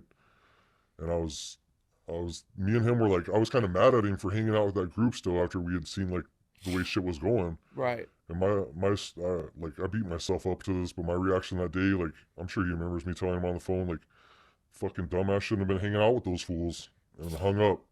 And it's like, what a shitty thing to say, but I mean, nobody knows how they're gonna react. You don't know how you're gonna handle it. Yeah. And you're saying that out of love for him, like, fuck, like. Yeah, we saw the writing on the wall. That, like, shit, fuck, shit man. could go Like, sideways like that. I tried to tell him, like, because it could happen to any one of us. Rolling with the wrong people. And it's knucklehead shit for no reason. Like, what? Right. And that's going to places looking for problems. Like, it's like, that's a stupid way to live. Yeah. If you're looking for problems, you will find them. And guys that go out, like guys, girls, whatever, groups of people that go out like with intentions of, violence and wanting to get down like that, like, you never know who you're going to run across. And that could be your last day, and it's just not a way to go about things. Like, we've all done knucklehead shit. We've all been in scraps and been involved in different shit, but there comes along a time when you do get handed some harsh lessons and you realize, okay, like, I can't do that shit anymore. Yeah, like, pump the brakes on it, like, make some changes, take whatever wisdom you can from it, and yeah, man, it's just fucked up. I saw the whole other side of it too. I was struggling, nowhere to live at the moment, and his mom let me stay at his house, so I'm sleeping in his bed. Damn, this is after, right? Yeah, after you'd been killed. My daughter, his mom was like a grandma to my daughter. Yeah. Her mom was never there for her, so she's kind of like a mom figure in a way too. Like, right. She would watch her when I go to work and shit, and they'd hang out, and just seeing like the toll it took on his mom. And yeah, it's fucking. No parent should have to bury their child or children or in general, and it's supposed to be the other way around. Hopefully when the time does come, you're at least doing it like how it's supposed to go down. Yeah. Them dying of old age or something that just like it's going to happen to all of us, right? But to have to bury your own child is just fucked up. Yeah. Like, it shouldn't happen. And yeah, man, it's just, there's no way to put it. It's just fucked up. And I'd get signs from him when I was staying in his room too. Really? It would scare me at first sometimes. Like, I'd lay in his bed and like sometimes just paralyzed with fear because like the Xbox would turn on out of nowhere. Right. And I'd be like, I was home alone one time, and I hear like pots and pans start moving around in the kitchen, and I was like, oh, it's not just like something shifting. It was like noticeably loud. Right. I'm like, oh, his mom's home. I'm like, hey Barb, how was your day? Don't hear nothing back. Start walking out there, no car in the driveway. I'm like, what? I'm the only one here right now? Like, this. Damn. Another time, his turntable. Like, I'd be in fear at first, and then I eventually had to tell myself, like, nah, this is your homie. Like, just like, yeah. I would start talking to him. Yeah, you're like, these are signs. Like, I need to just like start dive talking into to him, it. just break down, like bawl my eyes out, talking to him, and fucking let him know, like, hey, I'm just here taking care of your mom, looking out for her. She's helping me with. I'm fucking edit that little part, but she's helping me with my daughter. Just everybody misses you. Talk to him. One time, the craziest one is his turntable that was there. You have to press power on, lift the tone arm up, put it over on the needle. Yeah. You got to turn the turntable on, turn the receiver on, and all that. And it was sitting there like with the needle not on the record, nothing. Right. And I'm laying there, and the next thing you know, the thing just fucking, all of that, it just happened, and the fucking record's playing by like That's fucking there's no way crazy, that could have yeah. accidentally happened. No, and because like I mean, I have a turntable at home where I still listen to records. You know, it's more set up just to listen. But there's you have to like do all this shit, unlatch it, and say, you know, like you're saying, for it to start playing. And up to that point, I would probably consider myself like pretty atheist, you know, like there's nothing beyond the physical, and fucking that like really like made me rethink shit. Like Yeah. I was like, yeah, this fucking, there's a lot more out there that we don't fucking understand. Oh, for sure, 100%. You know, and I'm a big believer in that. Like I know that this isn't it. You know, like Yeah. there's some other shit going on for sure. And uh you know, I get signs from my brother all the time because you know my youngest brother passed away also, and that's when I say like, you know, watching my mom and you know all of my brothers and sisters and family in general, you know, like bury my brother, you know, is just like not how it's supposed to be, Mm-hmm. you know, and it's just fucked up. Yeah, it is. And at the same time, uh, it's done a lot for me as well, like, and people can choose to use it as an excuse, Yeah. or victim, but you know, I choose to do the opposite of that. You know, I've gotten a lot of signs from him. I still like see him in my dreams and Live to the shit. fullest for him. Yeah, and like you're saying, yeah, live the fullest life that we can, like for the ones that are not here anymore. You know, because that ultimately that's what they would have wanted.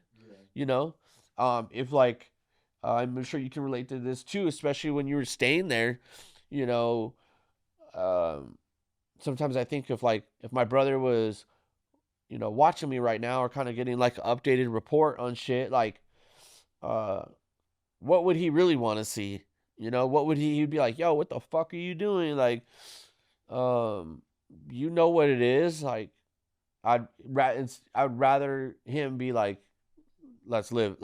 You know what I mean? Let's live. Like, you know, he's still with me in that sense, and that's why I'm a believer in a lot of things. Some people believe that, you know, people die and it's just there's just nothing. It's just boom and that's it. But when you can feel things, that's when you kind of know like, damn, like you're getting these signs and you can like truly feel that like, wow, you know, Yeah. like it's fucking wild. Like, That one and some pretty heavy DMT trips made me like realize like it was like some spiritual awakening shit. Like, not, yeah, around that same time too, I started studying Buddhism, reading a lot of Buddhist okay, books and listening to Buddhist podcasts and right. books on like Audible. So it was opening your mind up to a lot of Yeah. like alternative stuff that you typically wouldn't jump into. Yeah. I won't get too much into that. It's kind of personal, but it's still like Yeah, but it should be said, you know. yeah, and you can answer this how you want. What would you say a little bit more on the spiritual awakening, um, from the DMT? What would you say came from that? You know, I had a trip where it was I dissolved completely every fucking atom of my being into like watched it swirl into like it was like a hurricane of white light, uh-huh. and then the lesson they showed me is that it was almost some reincarnation shit. That when a soul passes, it's just a single raindrop, and it ends up back into that hurricane, the white light, and then it can get redistributed out back and live again. And it's not going to be the same exact Right. molecule that went in there the first time, but yeah, But it goes back into that like, cycle. it was awesome, like crazy, like Buddhist reincarnation lesson. I was like, Right. whoa, like shit's fucking trippy. Yeah. Very It's interesting. like, yeah, it's like I struggle to put it in words, like Right. like any psychedelic trip, but it's like I feel like we're like fucking just little bugs trying to understand a fucking supercomputer or something, you know? Yeah. Yeah, for sure. I totally agree with that, you know, and it's some definitely some shit that most people that are caught up in the rat race and all this like materialistic and just like whatever the fuck, just so much bullshit, right?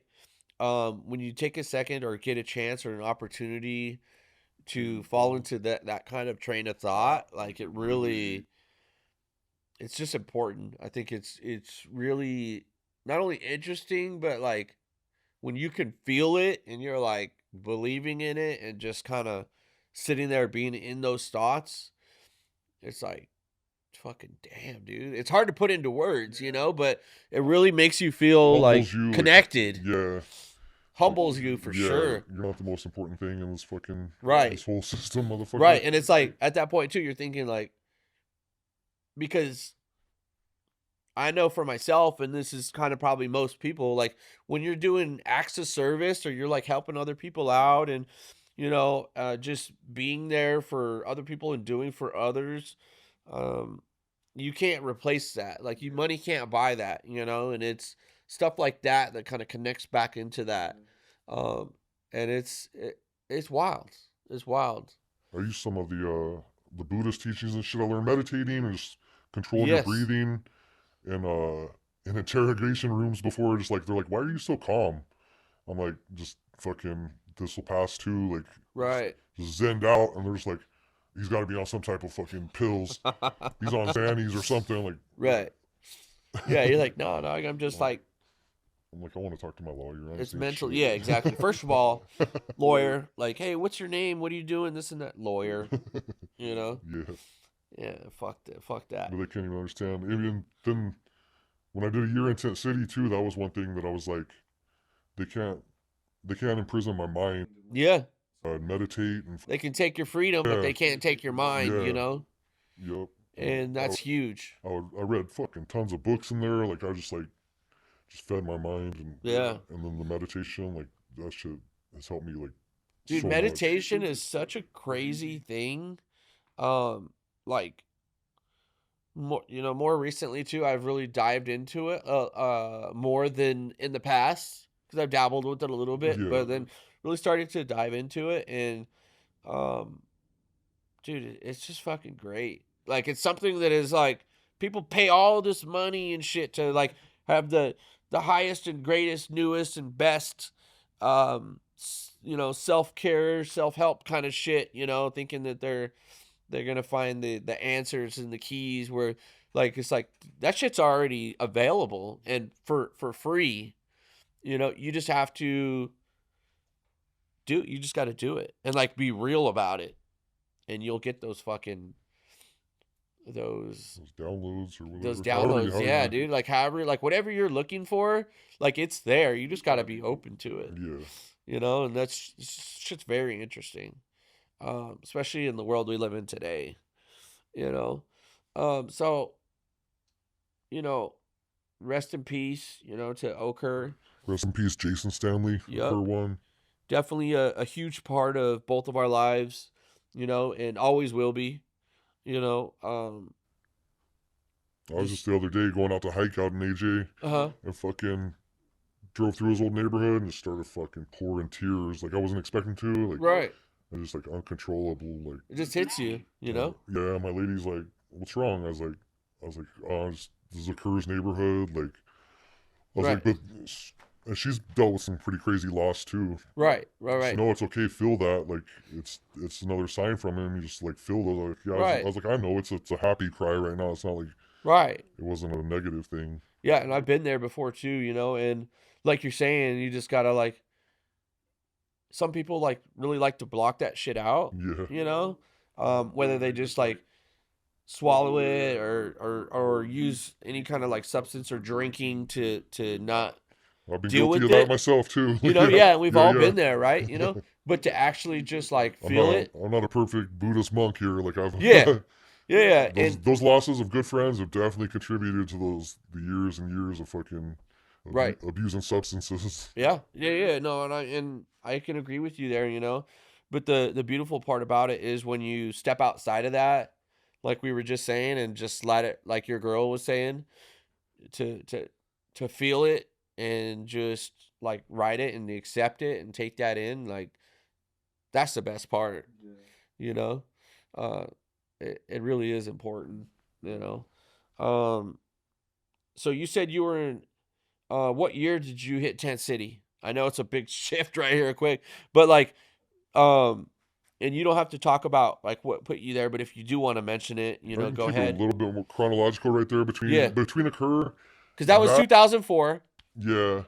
Okay, so going then from I there, get in TAF and I'm you hit TAF in 2004. 5. 05. Okay, And then I'm like, I start hustling. Like, I started Blunt Club. Like, I was the guy. right, I right. had all the light on me all the time. Like, fucking go in there, just I'd break down a half ounce, an ounce into all 20s, Uh-huh. all 0.4s, and fucking just get everybody rid was of 'em. loving me and getting them off in there, and like got away with that shit like 8-9 years, and then Uh-huh. fucking my Paisa Connect, he got fucking part of a big wiretap case, Oh damn. and I fucking got swarmed on one time after re-upping, and fucking ended up a big ass part of a case with 11 co-defendants I'd never met before, all Holy Paisas. shit. I'm the one white boy in there. Right, and they're thinking like, who the fuck Yeah, is they're this like guy? they think I'm a snitch because I'm not in stripes like they all are in the court dates. Right. I lawyered up and shit. I started selling all my vinyl, my equipment.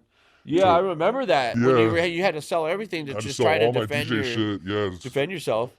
yeah. I was like always knew to lawyer up, but I couldn't afford it.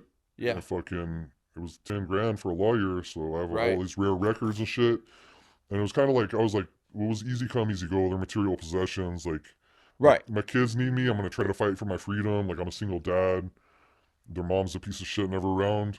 So I'm like, I'll get records again one day. And right now I'm starting to collect again and building back up. But, Right.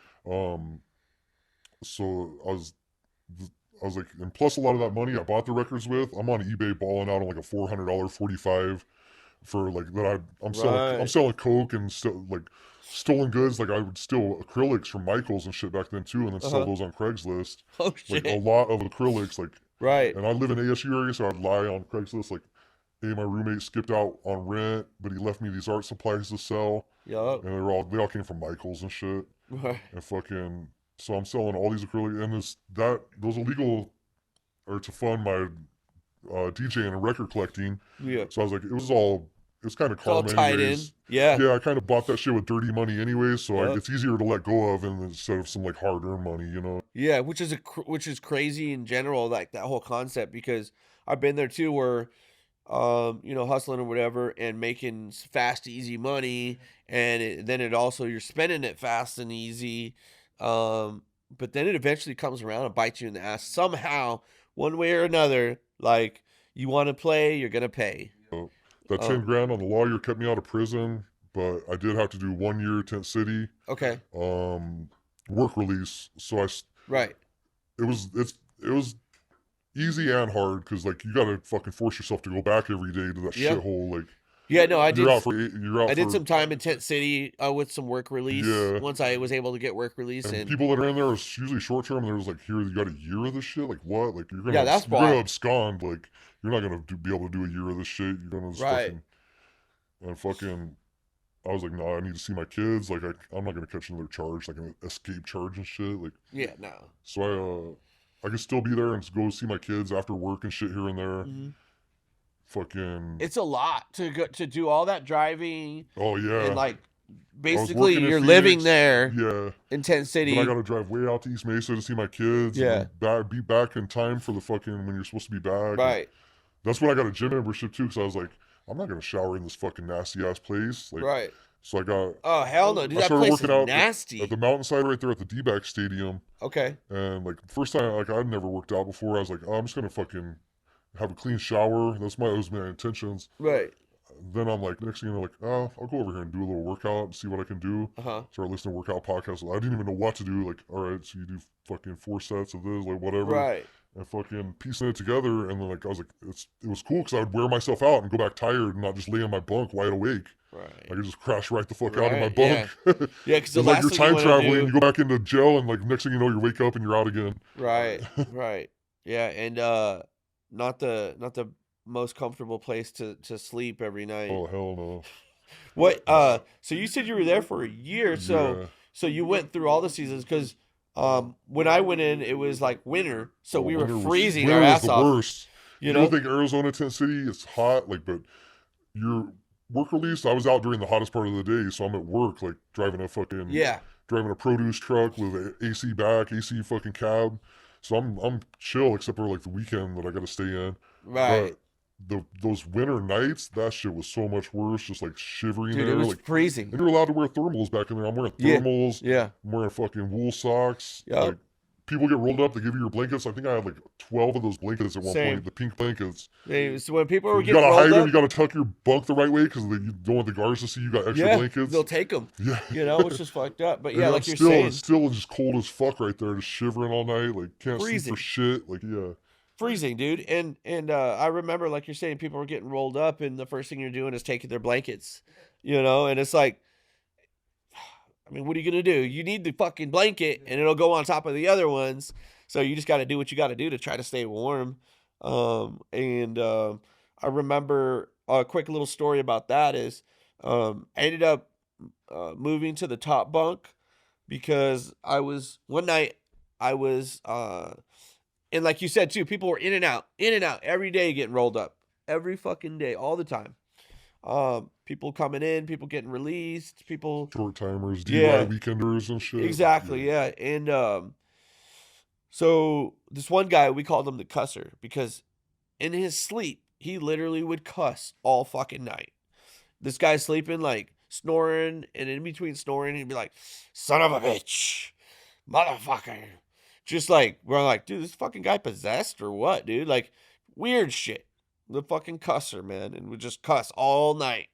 And, but one night I watched all these, you know, the little mice and rats Yeah. that are fucking just everywhere. One night I watching them fucking just crawl all over this dude. All over him. Like his face, the blankets, just fucking all over this motherfucker.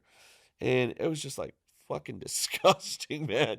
I'm just like, what the fuck? I remember telling him like in the morning or whatever, sometime, I'm like, hey man, you know, fucking last night, dude, you had fucking rats, mice all over you, You know, and apparently this guy didn't care that much, but I was like, that's fucking nasty, dude. Stayed out of the politics in there, and like, it's county too. And I'm like, I got Yeah. a whole year in here. A lot of you guys are like short time and gonna end up in prison, whatever. Like, Right. You guys are taking this shit way more serious than me. And plus, I was kind of on that age. Like, I think I was 35-ish. Okay. So it's like, oh, you're like almost too old to not have to deal with the politics. Right. But a couple times they got mad at me for not going to wood meetings. Yep. And I was just telling them, like, bro, like, no, I'm a long timer. This ain't that serious. Like, Right. fuck out of my face. Oh yeah, and then- we both know like how it is. One time, I had the top bunk, so my bunkie under me would come in tweaking balls. And he Jesus. couldn't stop shaking his leg, so it's shaking the whole bunk all night. Right. And then I'm just like, motherfucker, I gotta sleep for work tomorrow. Like, what? Like, what's gonna break? I'm like, what? Right. He stole a Chicano dude across the way's keys. We're like tearing the whole tent apart looking for this dude's Fucking keys. kidding me. And found him in that dude's bunk. And the only time I got involved in any politics, I walked over to the head of the woods. I was like, hey, this dude's a white dude. Yeah. I was like, you got one of your white people right here. He We gotta jacked handle a Chicano right there. Like, Yeah.